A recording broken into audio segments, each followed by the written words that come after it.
Okay guys, welcome to a very quick pencast on how the government actually raises funds. So let's just talk about a bond. So what I'm going to do is I'm going to draw the bond certificate. Here it is here, and let's say it's got a duration of it'll have a duration this time. We could just let it be 5 years. It'll state an interest rate on that bond, and it'll be 2.5% per annum. And it'll state a face value. Maybe the price of the bond is 100 million. All right. So the thing that is really important is the yield on the bond. Now the yield's quite tricky. It's got these two components. It's made up of the interest that's going to be earned, or the interest rate, and the gain or loss selling or buying the bond.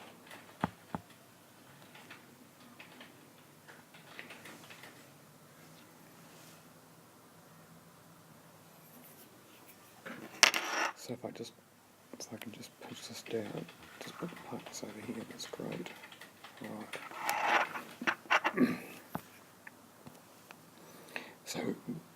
So the upshot of all of this is that there's an inverse relationship between the yield and the bond price. So if the yield goes up, the bond price goes down. Or we'll do it again.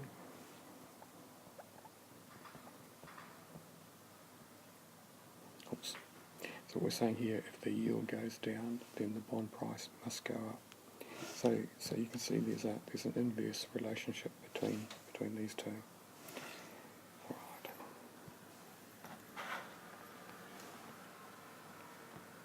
I'll just park it over here.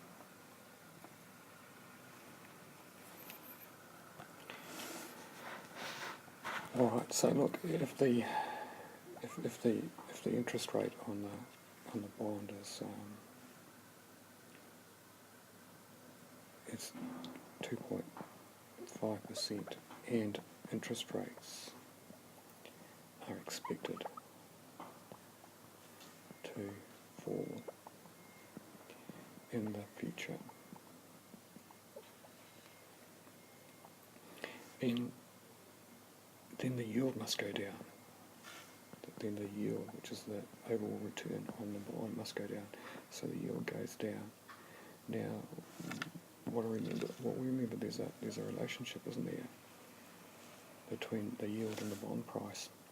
So if the yield is going down, what's happening to the bond price? Yeah, the bond price has got to go up.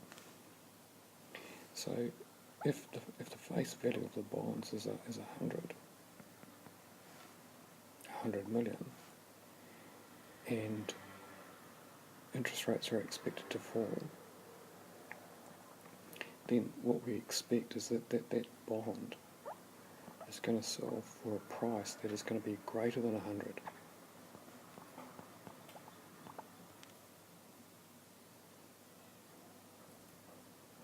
All right, well, you can work through that at your leisure.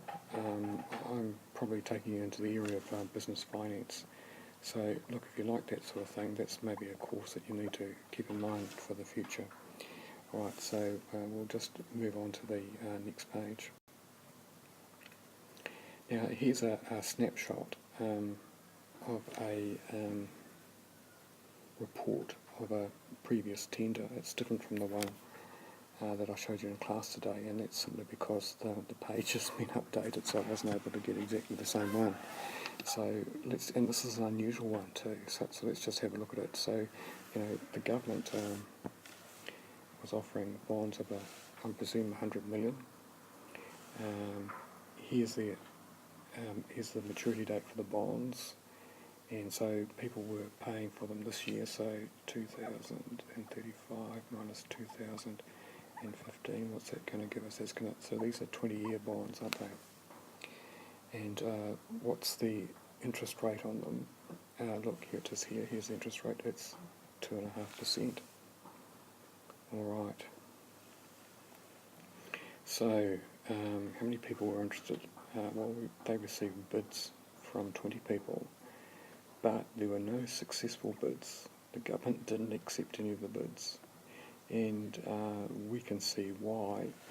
The highest yield was 2.5%, and the lowest yield was 2.1%. All right. So, what does that mean? Well, look. The government was probably expecting to get more than 100 million on the bonds, because the government has done its inflation forecasting and they know that interest rates are probably going to be going down in the future. So they expected the bond price to be going up. Now, what we can see is that the yield did go down if you look at the highest yield compared to the lowest yield.